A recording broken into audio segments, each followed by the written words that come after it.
Yeah, thanks Peter, and thank you guys for having us. It's a great way to spend a day of long service leave. The focus for me today, I'll be honest, somebody else, I think Alistair said he's not a timetabler. Certainly for me today it's more about learning than sharing. I'm primary trained.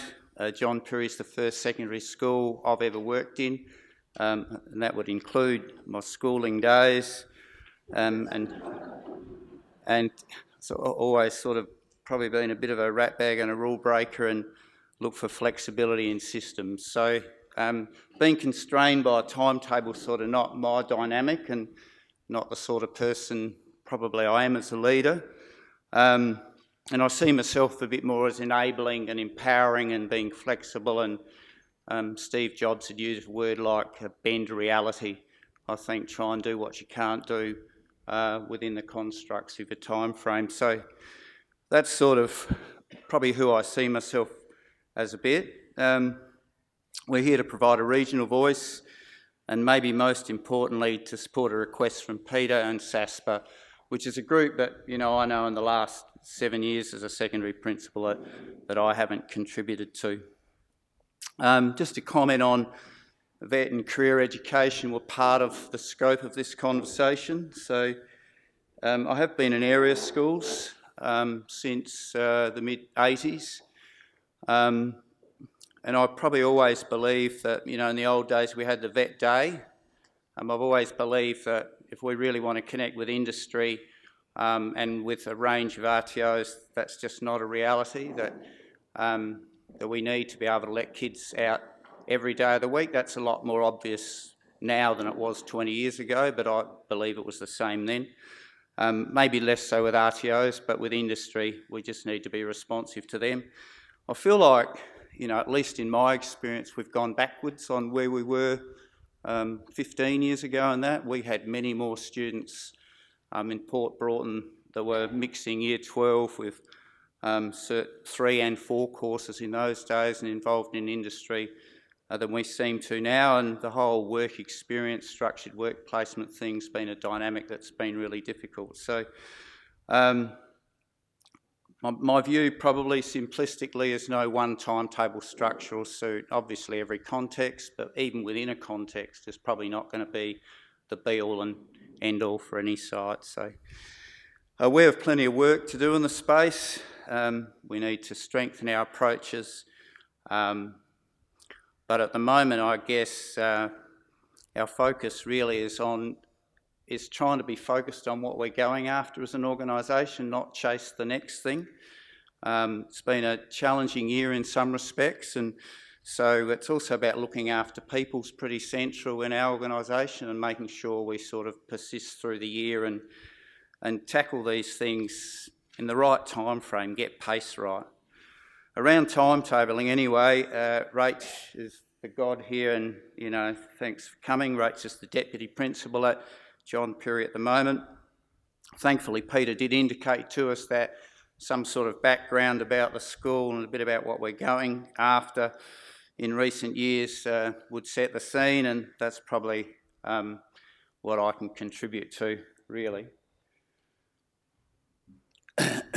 So in terms of what sort of school are we? We're now a 7 to 12 school, about 680 students, 220 k's north of the CBD. We're Cat 2, got an ICS here of 878, which is pretty low. And we've gone in the last 3 years from the bottom 10th percentile of schools in the nation to now in the lower 6th percentile. So complexity has actually significantly increased. We have 132 Aboriginal students. That makes up about 19.5% of our student population. Just slightly more students with disabilities, so about 20% of our student population, our cohort are students with disabilities. In the last 3 years, we've gone from 1 special options class to 3. School card sits around 60%. We flow enrol 45 year 10, 11 and 12 students a year. There's a cap on 45, and we don't we don't enrol students in year 7, 8 or 9 in flow because we want to give them a go in mainstream before we sort of then look for alternate options for them and how we can structure learning differently. We work in a community where generational poverty is real, unemployment, and there are a whole heap of associated issues that run with that I don't need to speak to most of you about anyway. We have 2 independent colleges in town, so what that does is further aggregate disadvantage into public education, which is in part the nature of, contributes to the nature of our demographic. Our vision really is to win some of that space back, and we are. Our highest ATAR at the end of last year, 96.75, I think, actually came from one of the colleges as a Year 10 student. So culture is a big thing for us, and I'm a strong believer that students have bigger impact on the predominant culture of an organisation, more so than adults. So what we need to do is grow kids who are responsible and respectful and good role models, and they'll have a massive influence on their peers. When I came in 2013, the school had 12 principals in 10 years, and we had a pretty high staff turnover rate.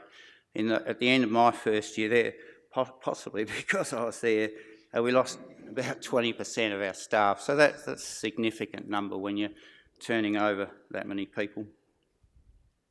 I picked this image because I've only got about 5 minutes, so I've already over time, but I picked this image because a teacher sent it to me a couple of years ago, and it's not because of the lead smelter or the Flinders Ranges or Samuels Creek, but there's no litter in the yard and there's no kids in the yard either. And so in our place that was a pretty significant shift. And a teacher sent it to me one day. He was out the back with his drone and he's, shit, have a look at this. And it's just a sign of, small gains sometimes, small wins about people in classes learning and maybe a bit more respectful school community. This is context, so it probably doesn't matter much, but this just is a bit of a quick snapshot. And I didn't get extra data for today, but that's a quick look at 2015 and who's teaching Stage 2. So you can see that 10 of the 19 Stage 2 teachers were either in their first or second year teaching Stage 2, and 6 of them in their first 2 years of teaching. So that's characteristic of what we work with in terms of who's delivering to our kids, and just one of the contextual aspects. So what are our priorities? I've been a bit conflicted really with a change in some of the planning processes that we're working with at the moment, but in our organisation I've moved more from a strategic planner in my leadership journey to trying to be a cultural leader. That's a hard space to get into. Culture's never important.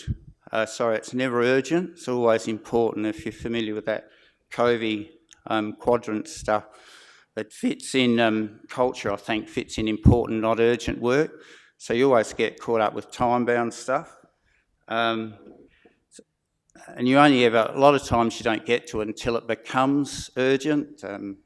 Maybe Australian cricket team or the Adelaide Crows or, a heap of other probably organisations that I won't get into. So we try and champion our culture, and I would say in our improvement journey in terms of what our priorities are, it's not the priorities in a way.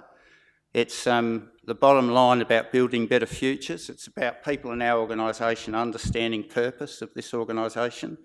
We deal with a lot of social disadvantage. All the research talks about educational achievement being a gateway to better futures for young people. So we sell that message to every teacher that comes to our school. The context is different. If you want to buy and hear jobs about building better futures for kids, that's why we exist. It's why we get out of bed.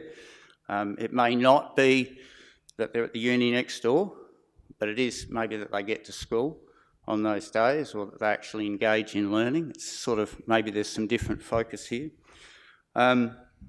And then we talk about how we work together. So most of you are probably familiar with Simon Sinek's work around the golden circle sort of principle. So I believe strongly in that. First of all, you understand why you exist, and then you understand how you operate. So we talk about supporting each other, about continuously improving, about catering for all, whether that's low achievement or really struggling kids or our highest achievers. And I think the one I missed out was quality teaching. So they're sort of central to how we operate as a staff group and what we do. Better move on, I think. What have we got next? I don't share this stuff much, to be honest, but I thought I'd try and, in a way, it's in part validating some of our processes and a focus on culture and tightness amongst the team group. The culture stuff's also a culture of learning. It's not just about the people that work there. But we've had some pretty significant SACE completion improvement that we've been chasing now for a lot of years, to the point where last year we got above state average in February SACE completion. So that's pretty significant for us. I think 66 kids out of, about 94 or something from February stats. And if you were to look at that data, in earlier years we might have had 134 kids in year 12 and had 35 or so SACE completion. So it's a massive turnaround in SACE completion. And this is just one we track a bit. I think these are Aboriginal students. So towards the left-hand side, 2011, 2012, it's cumulative, so they total. But one student in the history of the school to 2012 Aboriginal student had achieved their SACE. Last year I think it was 8, so in 1 year. Now that's way more than the fact that we've probably gone from 70 Aboriginal students to 130. That's not double, but the change in growth around Aboriginal achievement there is really significant. And I would argue that a lot of it's built on culture and connection, relationships, and being flexible in our approaches. I think what are we going after? So I maybe haven't spoken to this that well, but I would say, what we're going after is always culture first, probably, a commitment to the context and purpose. And the reason I put the picture of the guy on the left there is his dad's bigger than Tim Cloden, probably a foot taller and a foot wider. He's a slaughterman and he's a violent, aggressive man. And Dylan's older brother was not somebody we could ever work with in our school. We'd try and get him in there for 20 minutes a week, and in the end we didn't get him. And this is a picture of a kid at a graduation assembly winning a Flow Achievement Award. And nobody wears a suit, other than me perhaps, to our graduation assembly. But rather than be in uniform like the younger kids on the right, he chose to attend that assembly, the only student in the school that did, in a suit and a tie. And it just represents the pride he had in his achievement and the journey he'd had at school. That's sort of what we're about. In part it's a different focus, but it is about better futures for every kid there and how we respond to that as best we can. But some other things we're going after at the moment, the what, if you're into Senec stuff, is we really want to advance writing. We're looking at middle school reform. We're also considering project-based learning and cross-curricular. We're in the early stages, but we'll do that through Year 7 and middle school first. And we're still heavily into high-impact teaching strategies, some of John Hattie's work, with a particular focus on characteristics of effective learners at the moment and trying to embed that into how our kids roll in the language of learning. On to what we're really here about. Rach, I'll pass on to you.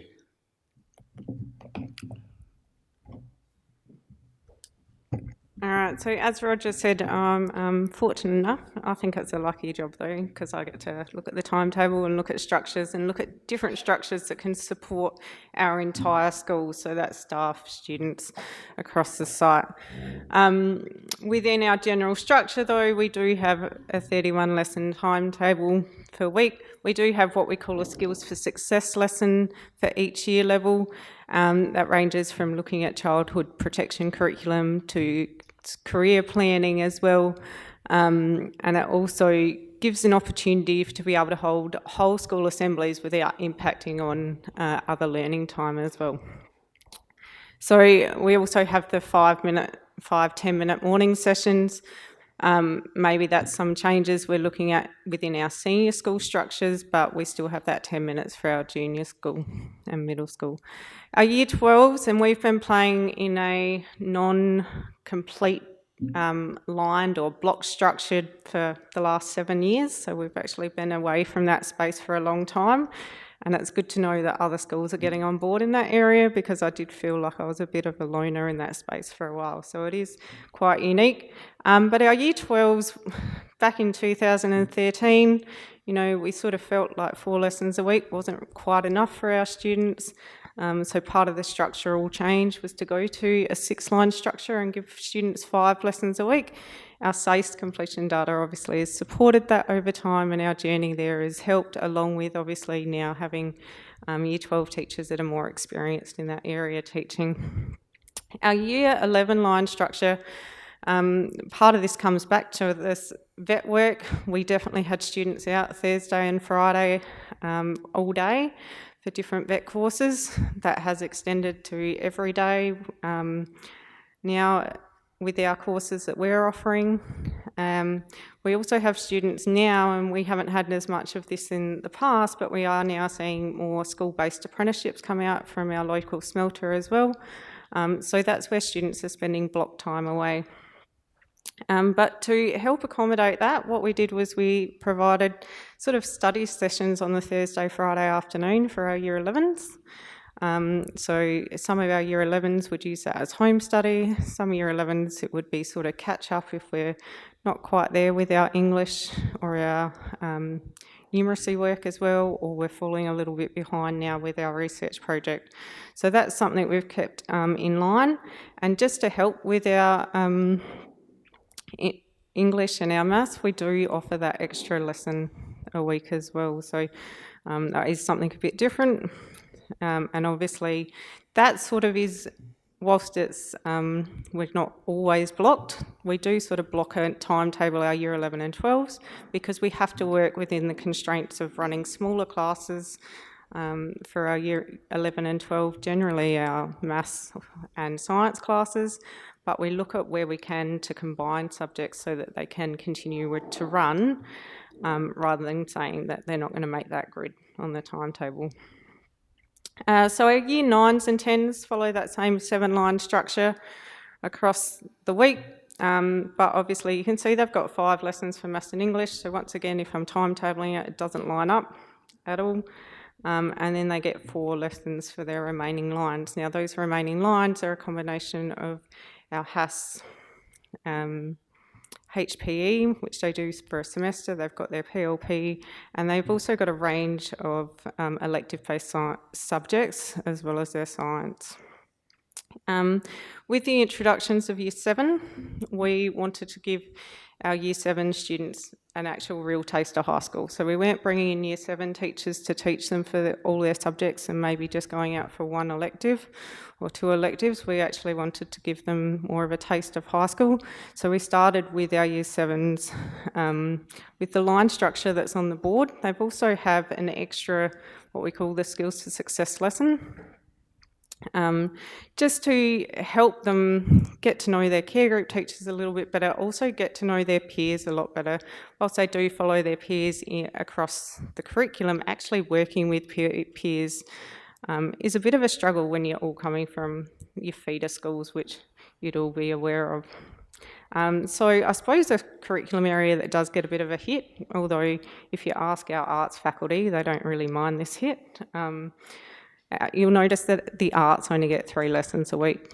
Now, for them, they probably one thing, we do have a lot of arts teachers within our school, so juggling that can be difficult. But the 3 lessons a week for arts are all single lessons, and what that allows us to do is to just break up and also have that continuity. But our art subjects, our teachers, probably one thing they did say initially was, well, sometimes I'm not teaching up to 5 or 6 lines because they were taking that.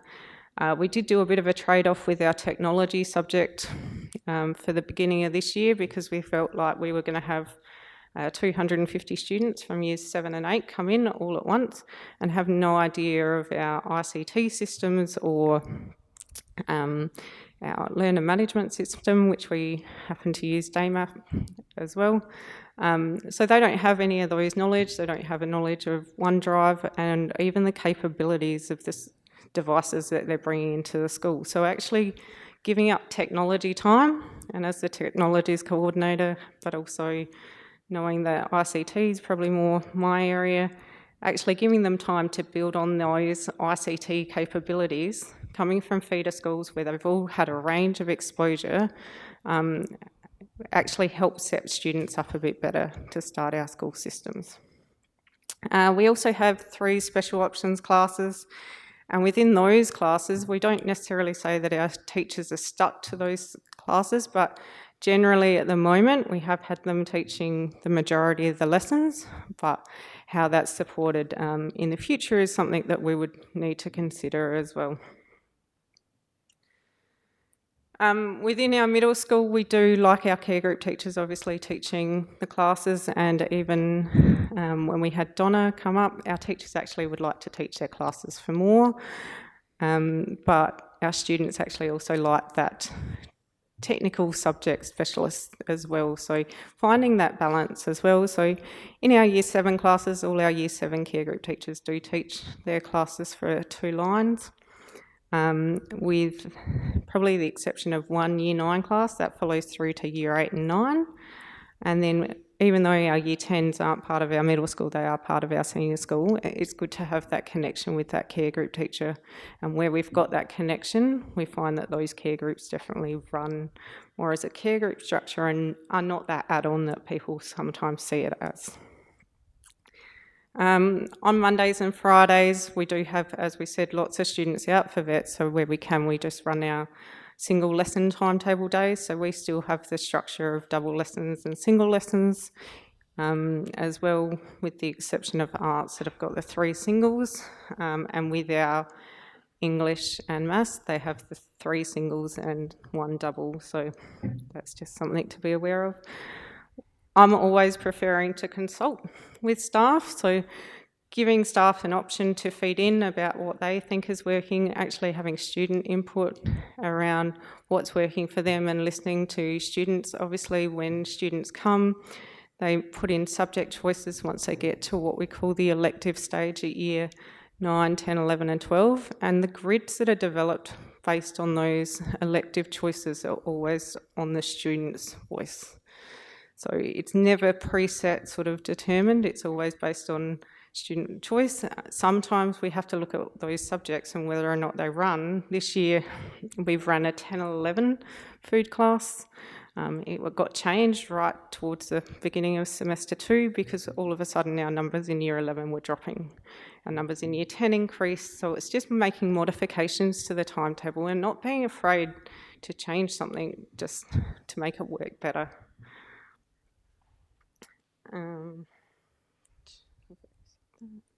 So some of the modifications we're looking for at 2021 and beyond. So part of the reflection from our Year 7 team teachers group as well as our Year 7 students is that teachers would like to teach their class for an extra line. And what we're actually looking at doing that is actually they'll teach their class for a subject that will actually incorporate HASS, but it'll also focus on a problem-based learning task. So teachers won't only be in there to deliver sort of the HASS curriculum, but they'll actually take that to another level and look more at project-based learning for at least a minimum of a term and take that next step. And all the teachers that have put their hand up to do that, it's not something that's being forced upon them. Our Year 8 and 9 care group teachers, and this has come from a push from our middle school, was that teachers will definitely have their classes for 2 lines. Currently our teachers there's one class that didn't have that, and we've just found that routines and structures, when we've got CRT classes more often, are definitely more set and more organised. Our elective rotations, we've had a bit of a change. Our arts will still continue with the same sort of rotation that we've got with the arts and performing arts, where it's drama and music. But our technology, we've had a bit of a change in thought around how the technology is organised, and we're just going to move the incorporation of food technology across to align more with digital technology, just to incorporate some more of the 3D printing aspects and using our 3D printers to create our cookie moulds and then actually go and use those into food technologies. Part of the reason for that is actually we've seen a decrease in our results at our SASPA level in food technologies. It was a very popular course probably 3 years ago, and we've also seen a decline in skills of students as they're achieving that. So trying to make changes based on what we want at the end is really important. What we will do for next year at least is that our Year 7s and 8s will stay on the same timetable. Part of the reasoning for this is we still have probably about 15 students out there that are coming into Year 8 next year, even though we've got a bulk of Year 7s already on our site that have still been at our feeder schools. So still having a very similar timetable, but then looking to the future is what sort of elective choices will they have? Will that change after today's session even, and no longer be such an elective choice, but will it be a problem-based learning task? Will it be something like what we call Genius Hour, where they explore an interest of their own and investigate further? Our school is obviously a little bit unique in terms of some of the demands that we look at. But just to give a bit of an idea, we can manage this as well on what we're trying to get and also incorporate a lot of these demands. So we have SASPA Aboriginal Studies and integrated learning classes, and those classes run from Year 10 to 12. These are generally just the one line, which is fortunate, but then we also have SASPA Vet, which we, at the moment, we've run offline because our numbers were quite low. But when it's been quite a big class, then we've had to timetable that as part of our structure. We do have our special options classes, and we need to consider their rotations and how that impacts, as well as an alternative learning SASE class. And that alternative learning SASE class has a lot of students that are on a modified SASE pathway. It also has students that have just generally struggled in their schooling and just need that extra support to get their SASE, and it can be students that are also already working with employment agencies within our town as well. As I said, we do combine our classes due to low numbers. This can be 10 to 11 and 11 to 12, but we've also got students in Year 8 accessing Year 10 curriculum. Okay, and it's only for their maths line. So they're not in there, it's not structured like a routine structured line. They're accessing maths at a different time, and then they're not necessarily coming out of subjects. The way it's timetabled is that they don't miss out on a subject based in their Year 8 class as well. We also run Soccer Academy classes, and the Soccer Academy has had reviews over the last few years on how it's run. Sometimes it's been out of PE, sometimes it's been an elective choice, and they've just kept modifying slightly what they want to do. So just getting that information before we start that final development of the grid is really crucial. We do, like people say, have part-time staff, and probably the move to this model, if we had a staff member working 0.6, 0.8 with flexible days, we can modify it so that they teach their class the whole time. Where we've got teachers that are teaching 0.4, and we do have some staff that are 0.4, then that's where they use that permanent relief system, but it's more of a team teaching approach. So they might pick up a permanent relief for someone that might have been 0.6, but I needed them to work over 4 days, and that staff member will just pick up their permanent relief on the Monday or Tuesday. What's really important though is they still see their class most of the time. So I have a staff member at the moment who teaches, she actually is teaching a Year 10 English class and still sees them 60% of the time, even though she's there for 2 days. All right, so, and then she actually has a Year 9 House class. She actually sees them 75% of their scheduling time, even though she's working those 2 days. So it is great to be able to offer those modifications, and that's probably something that feedback in a small country school that I get that's really positive, because I hear of other friends and that I've worked with in the past don't get that same reception at their schools. So it is something to be wary of, and it does make that life transitioning, when you have been out of work, transitioning back into work due to, generally in our case it's been working mothers that have transitioned that way, but it also might be part-times for other reasons as well, including health issues and other reasoning for that.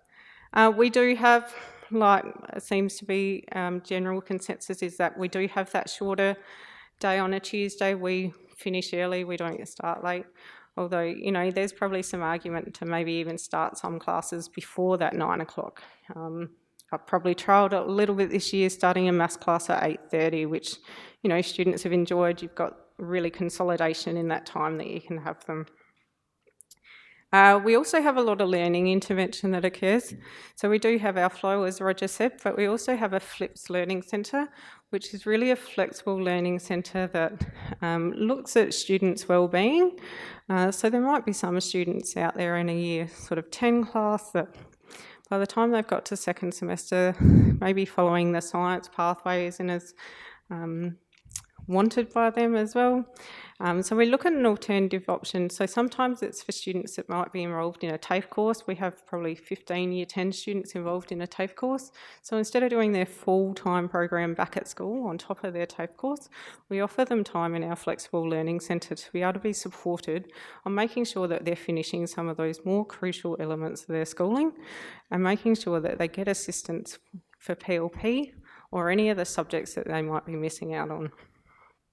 And I've already spoken about project-based learning and the Genius Hour in the middle school. And just to finish off, what are some of the trade-offs?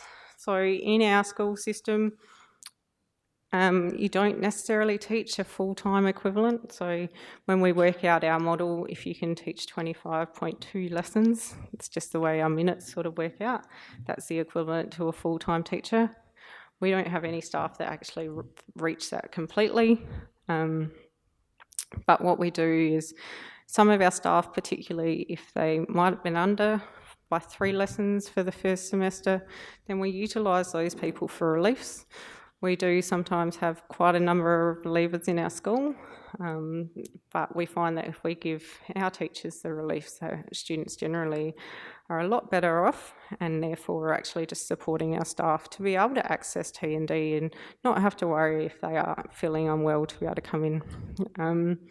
I did say about part-time staff already sharing classes and providing permanent reliefs if it doesn't quite work, but actually having those full days off. We have staff request which days they get off, and it's just making sure those timetable is juggled so that can work.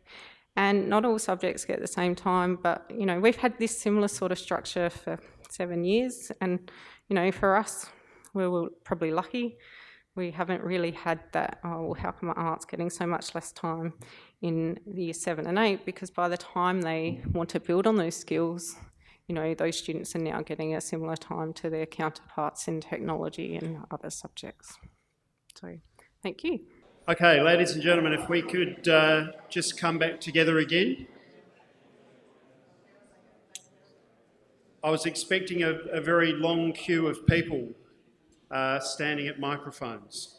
So in the absence of that queue right here, right now, I'm going to ask a question, but then I'm hoping that sparks some interest from people at other tables and you join me and unlock some of the secrets that Roger and Rachel might still have for us.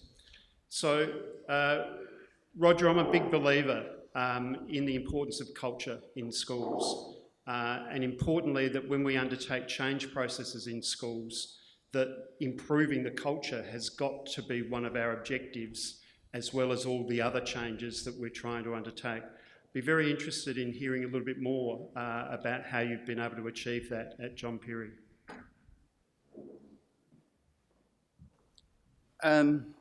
Yeah, well, look, you know, I did comment on, I think it's a work in progress and we never spend enough time on culture, that'd be my belief, but I guess it's just initially, I think you've got to name it, so, and be really explicit about it, and that's a big piece of work. It probably took us 4 years to get where we are now in terms of naming culture.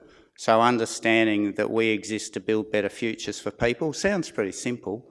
It's a bit bigger bit of work than just that falling out of the tree. We had before that developed the potential of all. That was our first take on it. But we, you know, I mean, I can't go into all the specifics, but it was a lot of talking, a lot of collaborative work across our whole leadership group and all staff to identify what it was. And probably that was 4 years in the making.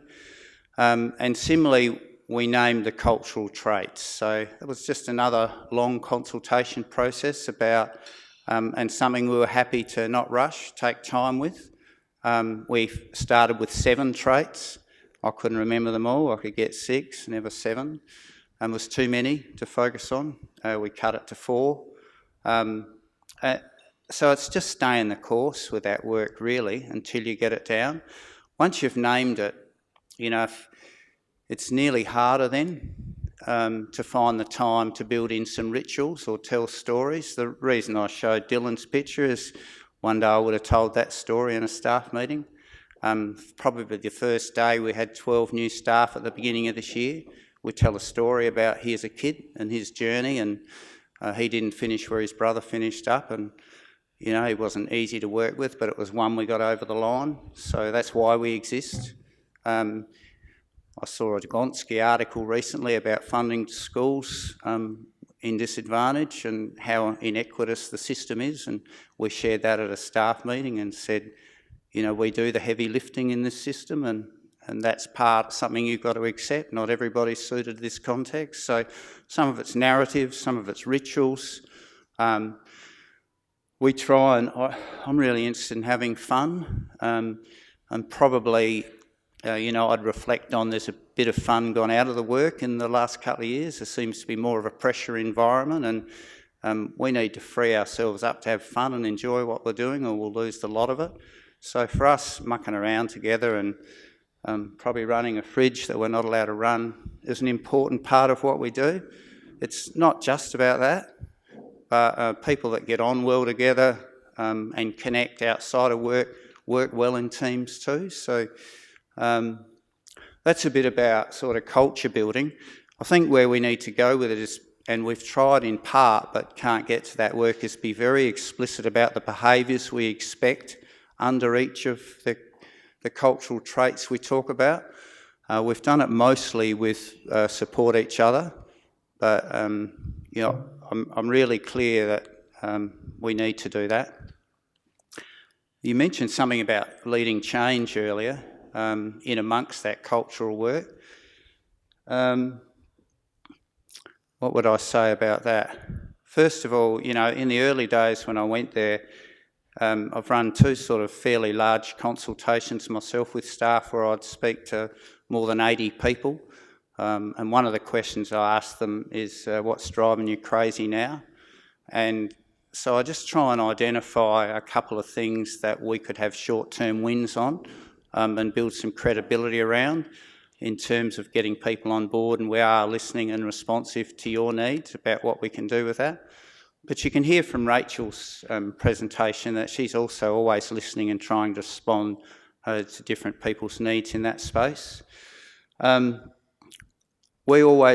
would say we always lead with why, and one of the things I like hearing is a lot of our staff now will lead with why when they're talking about stuff. That doesn't matter whether it's why the organisation exists or why we have a focus on writing.